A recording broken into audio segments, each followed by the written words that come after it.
반갑습니다. 일곱빛깔 책 이야기입니다.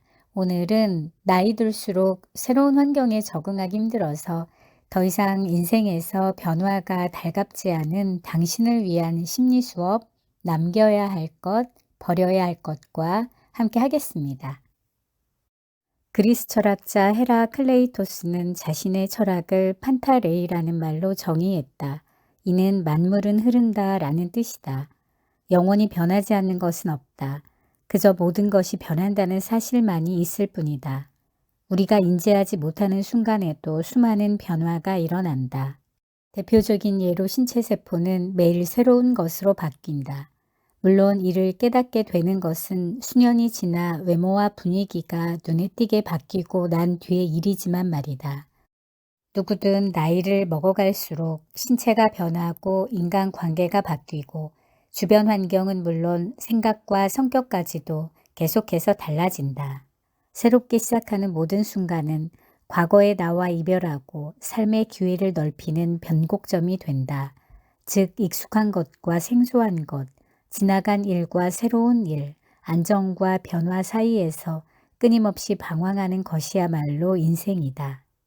변화는 인생에서 새로운 동기를 부여하는 것 외에도 삶에 대한 태도와 가치를 바꾸고 일생 동안 발전시키는 역할을 한다. 그러나 우리가 변화의 시기에 반응을 보이지 않으면 그런 기회는 사라진다. 인생은 끝없는 움직임과 변화의 연속이다. 개인적 발전은 성장과 소멸이 반복되며 나타나고 이는 평생에 걸쳐 일어나는 과정이다. 때로는 주변 환경에 영향을 받아 변화하기도 한다. 변화를 시작하기 위해 가장 먼저 해야 할 일은 바로 놓아주기, 즉 무언가를 버리는 일이다. 인생에서 버려야 할 것을 구분하여 놓아주라는 뜻이다. 놓아주기로 했더라도 지금까지 꽉 쥐고 있기만 했던 손을 펴는 일은 쉽지 않아서 사전 준비 과정이 필요하다. 모든 것을 자세하게 살피고 자신을 속박하고 있던 관습이나 방해 요인을 찾아 제거해야 하기 때문이다. 의식적으로 무언가를 놓아보려는 행동을 취할 수도 있다. 이렇게 굴레를 벗어 던지려면 일단 내면의 자유와 힘이 뒷받침이 되어야 한다. 즉, 지나간 날에 충분히 공감하고 변화가 주는 감정을 인정할 때만 성공할 수 있다는 뜻이다. 아직 예전의 고통이나 슬픔, 분노, 젊음, 열정에 집착하고 있다면 놓아주길 바란다. 이러한 감정은 느끼고 표현하여 내재화하면서 작별을 고해야 한다. 그런 다음에야 과거는 비로소 끝이 나고 새 출발을 할 수 있다. 아무리 앞으로 나아가려고 노력한다 해도 과거에 덫에 걸린 채라면 그 노력은 무의미하다. 놓아주기의 시작은 현재 일어나는 일을 인정하는 것이다. 당신 안에서 일어나는 저항이 아무리 거세더라도 예외는 없다.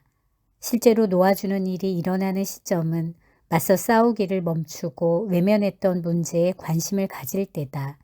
물론 세상은 여전히 불공평하다. 과거를 잘 붙들고 있었더라면 더 나은 삶을 살았을 거라고 생각할 수도 있다.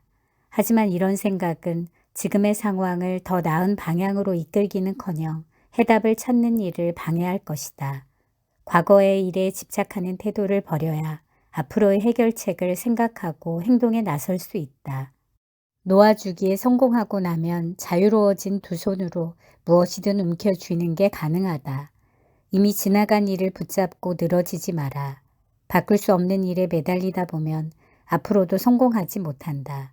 과거의 불행이든 행복이든 예전 일을 계속해서 끄집어내는 것은 자신을 괴롭히고 자신의 행복에 회방을 놓는 행위일 뿐이다.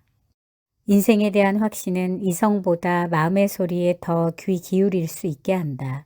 생떼쥐베리의 소설 속 어린 왕자는 이런 말을 했다. 오로지 마음으로 봐야만 정확히 볼 수 있어.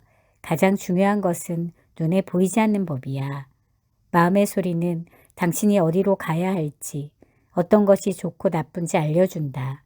바쁘게 돌아가는 일상과 복잡한 사회적 구조, 계획, 규칙적인 일정, 극심한 통제로 혼란스러운 세상에서 이 소리를 듣기란 쉽지 않다. 마음의 귀를 기울인다는 것은 자신의 충동과 감정, 욕구를 인지한다는 뜻이다. 많은 것이 요구되는 변화의 시기에는 자신에 대한 관계성을 잃지 않는 것이 가장 중요하다. 당신이 깨어 있다면 스스로와 조화를 이루는지를 느낄 수 있다. 이는 만족스럽고 성취감 있는 인생을 사는 데 도움이 된다. 마음을 따르다 보면 끊임없이 자신을 평가하며 비교하는 행위를 멈추게 된다. 상처 주는 사람에게 한계를 긋고 선의를 가진 사람들의 말을 따르는 고요하고 평온한 상태로 누구에게서도 혹은 어디에서도 내몰리지 않고 살아가는 것이 가능해지는 것이다. 이렇게 되려면 타인이 원하는 대로가 아닌 내면의 답을 찾아 내가 되고 싶은 사람이 되어야만 한다. 오직 자신만이 본인은 누구이며 무엇이 필요한지 알고 있다. 이런 지각은 변화를 당신에게 유리한 쪽으로 이끌어 간다. 인도의 시골 지역에서는 원숭이를 잡는 기발한 방법이 있다. 격자형 나무 상자를 만들어 그 안에 바나나를 보이게 매달아 둔다. 상자에는 원숭이의 팔 하나에 꼭 맞는 구멍이 나 있다. 바나나를 발견한 원숭이는 구멍 안으로 손을 뻗어 바나나를 꺼내려 하지만 바나나를 움켜쥐고 나면 구멍을 통과할 수 없게 되어버린다. 재미있는 점은 원숭이가 바나나 없이는 자리를 떠나지 않으려 하기 때문에 결국은 포획꾼들에게 잡히고 만다는 사실이다. 바나나를 가져가려던 원래 목적을 놓아버렸다면 자신의 목숨을 구했을 테지만 원숭이는 그렇게 하지 않았다. 우리에게도 원숭이의 바나나처럼 절대 놓치고 싶지 않아 움켜쥐고 있는 많은 것들이 있다. 그렇게 움켜쥐고만 있다 보면 결국 손에도 경련이 올 것이다. 꽉 움켜진 주먹이 과연 언제까지 버틸 수 있을 것 같은가. 경련이 오면 얻는 것보다 잃는 것이 훨씬 많다. 그러니 놓아줄 건 놓아주고 생각을 바꿔보자. 바나나를 놓아주는 대신 구멍을 통해 먹이를 얻을 다른 방법을 찾아보자는 뜻이다. 아니면 자신의 생명과 자유라는 더 중요한 목표를 위해 바나나를 완전히 포기할 수도 있다. 오늘만 원칙이라는 말이 있다. 모든 변화와 놓아주는 행위는 바로 지금 시작되고 있다는 의미인데 이는 알코올 중독 치료나 생활 개선 프로그램의 필수 요소다. 중독자들은 습관적으로 이렇게 말한다. 내일 끊을 거예요. 내일부터 할게요. 내일이 되면 갈망이 다시 차오르고 따라서 그만두는 일은 다시 다음 날로 미뤄진다. 그리고 이렇게 아무것도 바뀌지 않는다. 오늘만은 다시 말해 내가 변화를 끌어낼 수 있는 건 오로지 지금이라는 의미다. 술과 담배를 끊을 적절한 시기는 내일도 아니고 모레도 아닌 지금 이 순간이다. 이는 우리가 계획 중인 모든 변화에도 해당한다. 계획의 이행은 오늘 시작된다. 내일로 미루는 것은 결정을 미루는 행동일 뿐이다. 불편한 것을 미룰 수는 있지만 결국 더 큰 스트레스를 받고 더 큰 노력을 소비하게 될 것이다. 오늘만 원칙을 적용한다는 것은 필요한 변화 단계를 짧은 시간 내로 한정하여 먼 미래까지 끌고 가지 않는다는 뜻이다. 오늘만 할 수 있다는 말에는 지금 이 순간을 살아가는 형태가 내포되어 있다. 이 말은 모든 일이 일어나는 순간인 현재로 우리를 불러온다.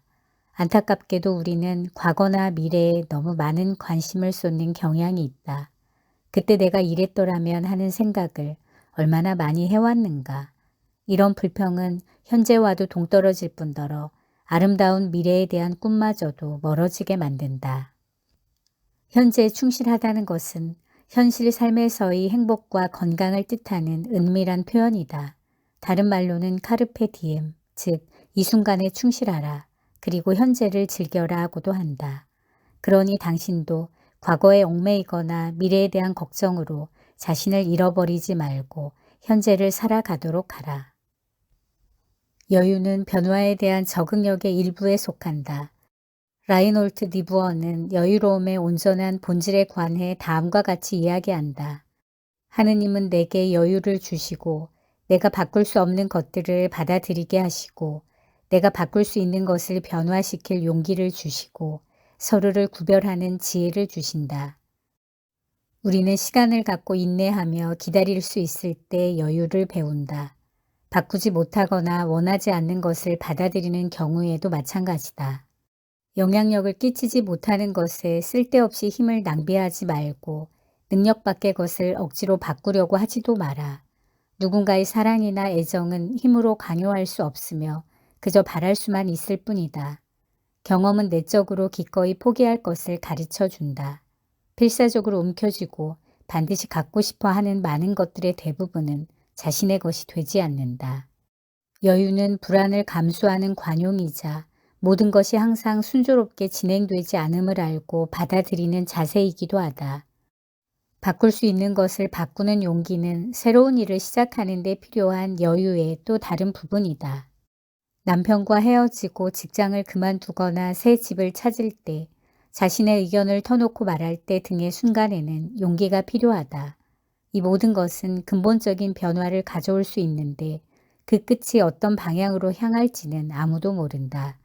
이런 일은 위험을 감수하는 용기를 필요로 하는 동시에 성공이나 이득을 얻을 기회도 함께 가져다 준다.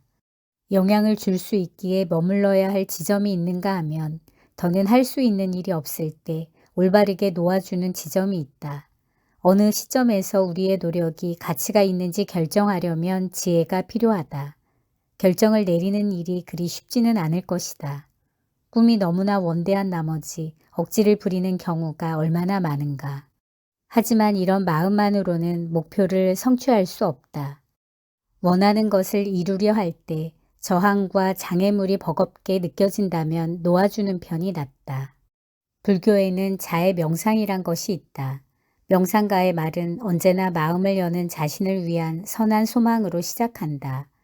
이후 다른 사람을 위한 선한 소망이 뒤따른다.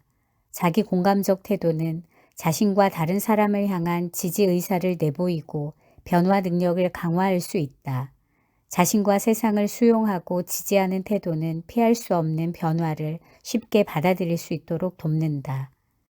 변화의 성과를 평가하는 일은 변화 과정이 담고 있는 의미를 찾고 유추하는 데 도움이 된다. 잠시 멈춰서서 지금까지의 변화를 반추하는 좋은 기회다. 어쩌면 당신은 두려움을 너그러이 넘길 수도 있다. 변화를 부담으로만 여기지 않고 오히려 자신의 한계를 넓히는 도전으로 인지하면 인격적으로 성장할 수 있다. 새롭고 낯선 것을 다룰 때 얻는 학습 효과를 잊지 말자. 그러면 지금껏 몰랐던 내면에 있는 힘의 원천이 드러날 것이다. 오늘은 버려야 할 것, 남겨야 할 것과 함께 했습니다. 우리가 사용하는 물건을 떠올려 보면 잡거나 놓거나 두 가지 선택밖에 할 수 없지만 심리적인 측면에서 보면 좀 다르다고 하는데요. 놓아주기는 포기한다는 뜻이 아니라고 합니다. 집착을 놓아줌으로써 상실과 좌절, 실망으로부터 자유로워짐을 의미하고요. 또한 머무르기는 어떤 상황을 외면하지 않고 해결책을 찾으려 노력하는 그런 열린 자세를 말한다고 합니다. 변화 앞에서 이 두 가지 심리적 대처법을 적절하게 쓸 수 있는 사람은요, 무력감이나 상실감을 느끼지 않으면서 곤란한 상황이 되어도 나름대로의 의미를 찾아내고 또 자신에게 주어진 기회를 발견할 수 있다고 합니다. 불안할수록 뭔가를 더욱 움켜쥐게 되겠지만요, 때로는 놓아줘야 비로소 두 손이 자유로워진다고 얘기하고 있는 책. 오늘은 버려야 할 것, 남겨야 할 것과 함께 했습니다. 지금까지 일곱 빛깔 책 이야기였습니다. 감사합니다.